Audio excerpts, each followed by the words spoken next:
Assalamualaikum warahmatullahi wabarakatuh. Perkenalkan, nama saya Windy Fatika Sari dengan NIM PO 714261211075, kelas 1B, Prodi D4 Terapi Gigi, mata kuliah Anti Korupsi dan Kebudayaan. Dosen pembimbing Bapak Andi Ruhban. Hadirnya saya di sini bukan semata-mata untuk menampilkan hasil PPT yang telah saya kerjakan, tetapi saya di sini akan menjelaskan mengenai penyuluhan anti korupsi. Apa itu korupsi?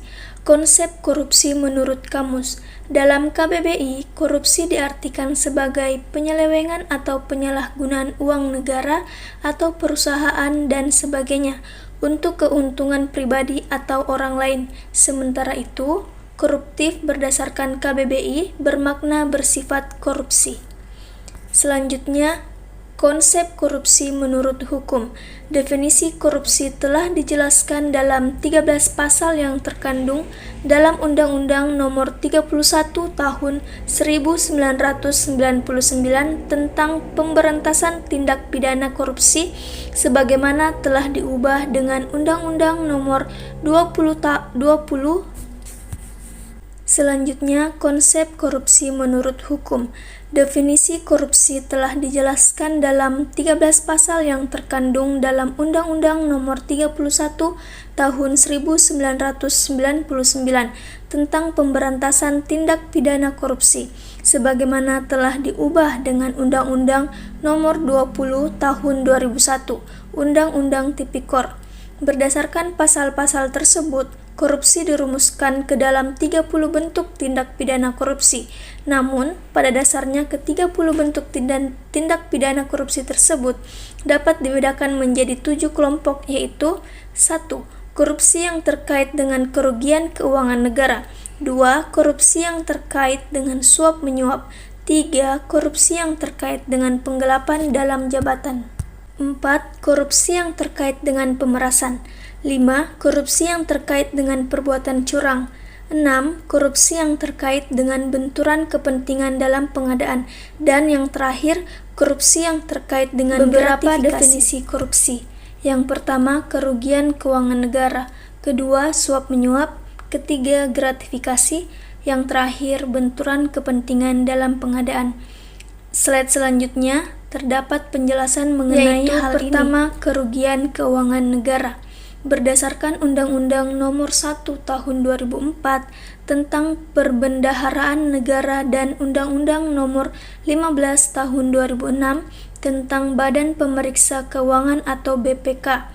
Kerugian negara atau daerah adalah kekurangan uang, surat berharga, dan barang yang nyata dan pasti jumlahnya sebagai akibat perbuatan melawan hukum baik sengaja maupun lalai. Kedua, suap menyuap. Suap menyuap terjadi ketika terdapat pemberian hadiah atau janji yang diketahui atau patut diduga dimaksudkan agar pegawai negara atau penyelenggara negara melakukan sesuatu yang bertentangan dengan kewajibannya atau tidak melakukan sesuatu yang menjadi kewajibannya. Yang ketiga, gratifikasi. Menurut penjelasan Undang-Undang Tipikor, gratifikasi adalah pemberian dalam arti kas, meliputi pemberian uang, barang, rabat atau diskon, komisi, pinjaman tanpa bunga, tiket perjalanan, fasilitas penginapan, perjalanan wisata, pengobatan cuma-cuma, dan fasilitas lainnya, baik yang diterima di dalam negeri maupun luar negeri, dengan atau tanpa menggunakan sarana elektronik. Selanjutnya, Undang-Undang Tipikor menjelaskan bahwa setiap pemberian gratifikasi kepada pegawai negeri atau penyelenggara negara dianggap pemberian suap apabila berhubungan dengan jabatannya dan berlawanan dengan kewajiban atau tugasnya. Yang keempat, benturan kepentingan dalam pengadaan. Benturan kepentingan atau conflict interest adalah situasi di mana seorang penyelenggara negara memiliki kepentingan pribadi dalam penggunaan wewenang yang dimilikinya sehingga memengaruhi kualitas dan kinerja yang seharusnya. Faktor-faktor penyebab korupsi. Ada banyak faktor yang menjadi penyebab korupsi. Namun, sebenarnya semua faktor tersebut berpusat pada satu hal, yakni toleransi terhadap korupsi. Dalam banyak hal, koruptor adalah orang yang tidak puas akan keadaan dirinya. Terdapat dua faktor. Yang pertama, faktor internal.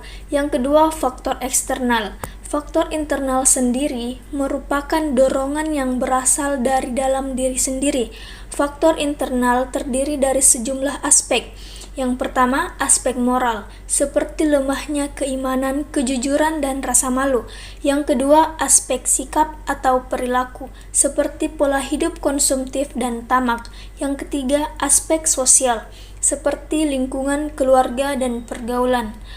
Selanjutnya, faktor eksternal. Kata ahli, yang pertama Robert Merton atau Means and Judgment Theory. Korupsi adalah perilaku yang diakibatkan oleh tekanan sosial sehingga menyebabkan terjadinya pelanggaran norma-norma.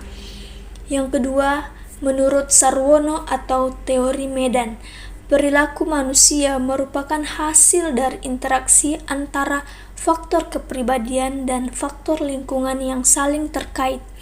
Faktor eksternal bisa dilacak dari berbagai aspek.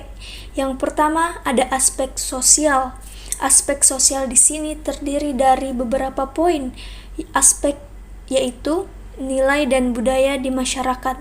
Contohnya, masyarakat menghargai seseorang karena kekayaan yang dimilikinya. Yang kedua, anggapan bahwa korban atau pihak yang merugi akibat korupsi adalah negara. Yang ketiga, masyarakat tidak menyadari dirinya terlibat dalam perkara korupsi.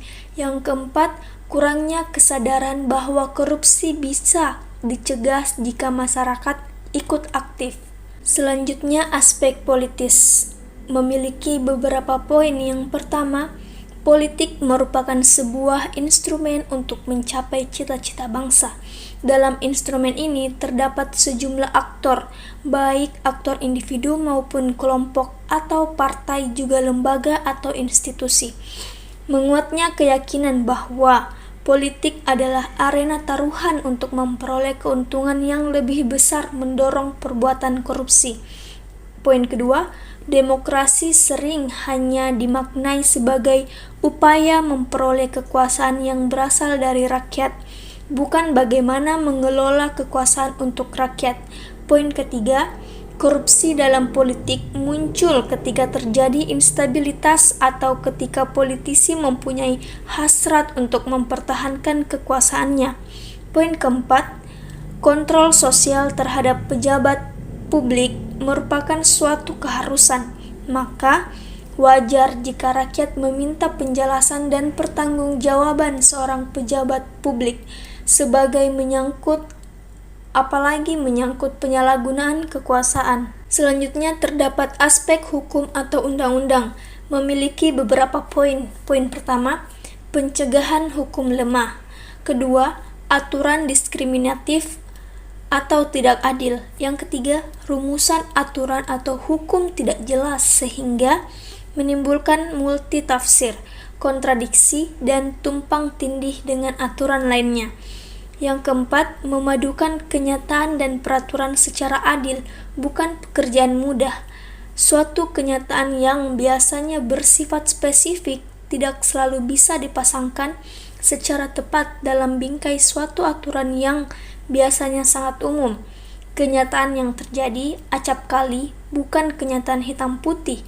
Begitu kompleksnya kenyataan sehingga hampir mustahil memperoleh keputusan yang adil hanya dengan mengendalikan pertimbangan dari sisi legal semata. Selanjutnya ada aspek ekonomi. Terdapat hanya 2 poin yang terdapat pada aspek ekonomi di sini.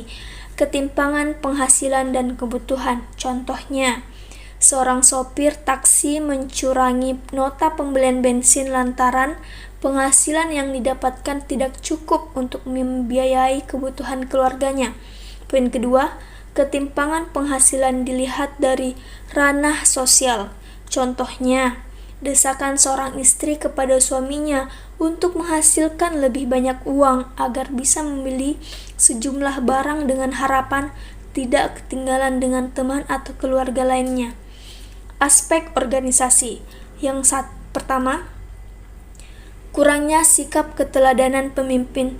Kedua, tidak ada kultur atau budaya organisasi yang benar, baik berupa tujuan, fokus, atau standar atau cara mencapai tujuan yang jelas.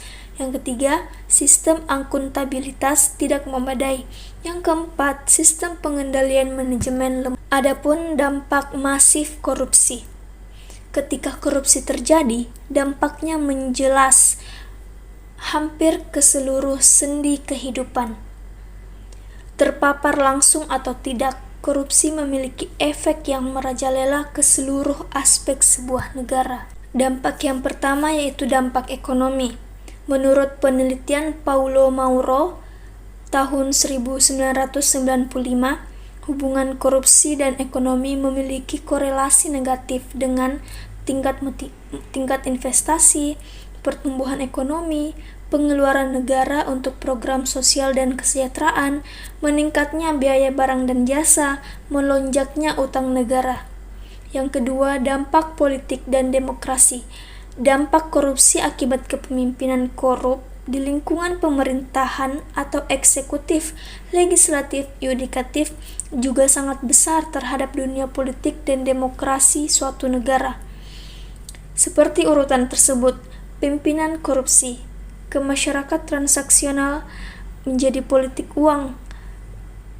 Hasilnya hilangnya kepercayaan rakyat. Yang ketiga, dampak pertahanan dan keamanan.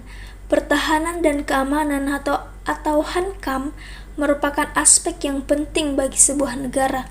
Jika terjadi tindak pidana korupsi pada aspek tersebut akan menimbulkan risiko berupa lemahnya garis batas negara, meningkatnya kekerasan dalam masyarakat, kerawanan HANKAMNAS karena lemahnya alutsista atau alat utama sistem pertahanan. Yang keempat, dampak ketahanan budaya dan religiousnya. 1. Rusaknya cara berpikir logis. Adanya alasan logis yang membenarkan tindak korupsi. Contohnya, menerima gratifikasi atau memberikan uang kepada petugas pembuat SIM agar mendapat antrian paling depan. Yang kedua, memudarnya nilai budaya. Salah satu budaya ketimuran adalah budaya malu, karena telah melakukan kesalahan. Namun, karena sikap permisif terhadap korupsi, budaya tersebut dapat tergerus. Yang ketiga, bergesernya religiositas masyarakat. Tindak korupsi juga telah merambah wilayah kepercayaan, seperti kasus korupsi dana pengadaan kitab suci Al-Quran. Dampak terakhir yaitu dampak sosial dan kemiskinan masyarakat. Blau dalam tulisannya Exchange and Power in Social Life menyatakan ada dua jenis pertukaran sosial yang dialami oleh manusia, yaitu pertukaran sosial bebas dan pelayanan publik.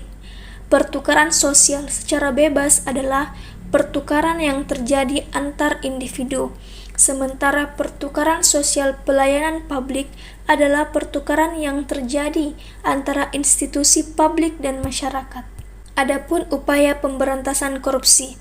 Upaya pemberantasan korupsi dapat diterapkan melalui dua pendekatan, yaitu pendekatan penal yang bersifat represif dan pendekatan non-penal yang bersifat preventif.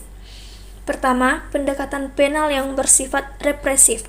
Pendekatan penal merupakan strategi penanganan melalui jalur hukum, seperti pembentukan lembaga anti korupsi dan instrumen hukum. Contohnya, operasi tangkap tangan atau OTT, penjara, denda, penghapusan hak politik. Yang kedua, pendekatan non-penal yang bersifat preventif. Pendekatan non-penal ini merupakan strategi penanganan berupa pencegahan melalui jalur non-hukum, seperti upaya perbaikan sistem di sektor publik dan seminar atau lokakarya anti korupsi bagi masyarakat luas. Contohnya, transparansi birokrasi melalui e-government atau e-budgeting and e-procurement, menyediakan akses yang mudah sebagai sarana pelaporan, memperkuat infrastruktur electronic surveillance Nah, di sini terdapat beberapa bentuk lainnya dalam penerapan kebijakan non-penal. Yang pertama, penataan sumber daya manusia yang mengedepankan profesionalisme dan taat norma. Yang kedua, penataan kembali tata kerja kelembagaan instansi dan organisasi.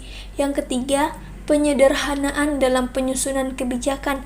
Yang keempat, penataan sistem pencatatan, pelaporan, dan evaluasi. Yang kelima, peningkatan profesional dan efektivitas suatu satuan pengawas internal. Yang keenam, peningkatan kesadaran dan pembukaan pengawasan partisipatif masyarakat. Terakhir, penataan undang-undang.